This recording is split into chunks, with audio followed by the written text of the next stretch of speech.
दोस्तों, आज मैं आपको एक ऐसी कहानी सुनाने जा रहा हूँ जो हमें बताती है कि एक अच्छा इंसान बनने के लिए सिर्फ कलाओं या हुनरों का होना ही काफ़ी नहीं है, बल्कि उससे भी ज़्यादा ज़रूरी है अपने गुणों पर काबू पाना।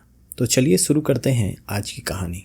एक नगर में अंकमाल नाम का एक युवक रहा करता था। एक दिन वह महात्मा बुद्ध के पास गया और कहा, हे बुद्ध, मैं दुनिया की सेवा करना चाहता हूँ। मैं लोगों को धर्म का रास्ता दिखाना चाहता हूँ ताकि वे मेरा सम्मान करें और मुझे हमेशा याद रखें।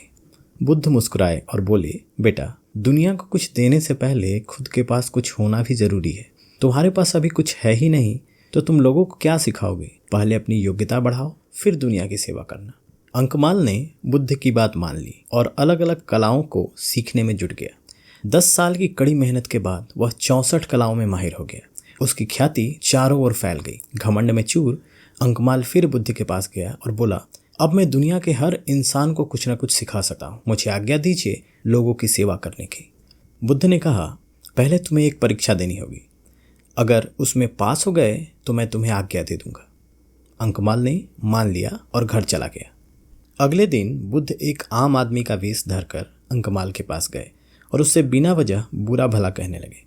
64 कलाओं के जानकार अंकमाल को अपना अपमान बर्दाश्त नहीं हुआ और वह उन्हें मारने दौड़ा। बुद्ध हंसते हुए चले गए। फिर दोपहर को 2 भिक्षु आए और बोले कि राजा अंकमाल को मंत्री बनाना चाहते हैं। लालच में आकर अंकमाल तैयार हो गया, पर वे भिक्षु भी मुस्कुराते हुए चले गए। कुछ देर बाद बुद्ध अम्रपाली के साथ आए। अंकमाल ने उनका स्वागत तो किया, पर उसका पूरा ध्यान अम्रपाली पर ही था।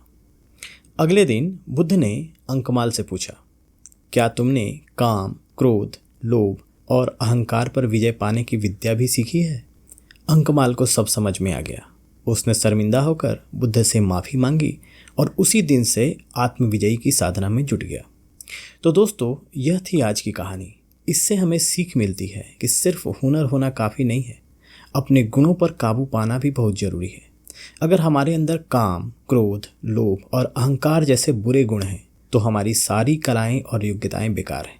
सच्चा ज्ञान और सच्ची सेवा के लिए पहले खुद पर विजय पाना जरूरी है।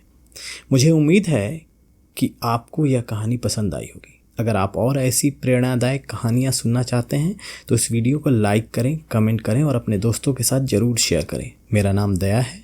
मिलते हैं अगली वीडियो में अगली कहानी के साथ। तब तक के लिए नमस्कार।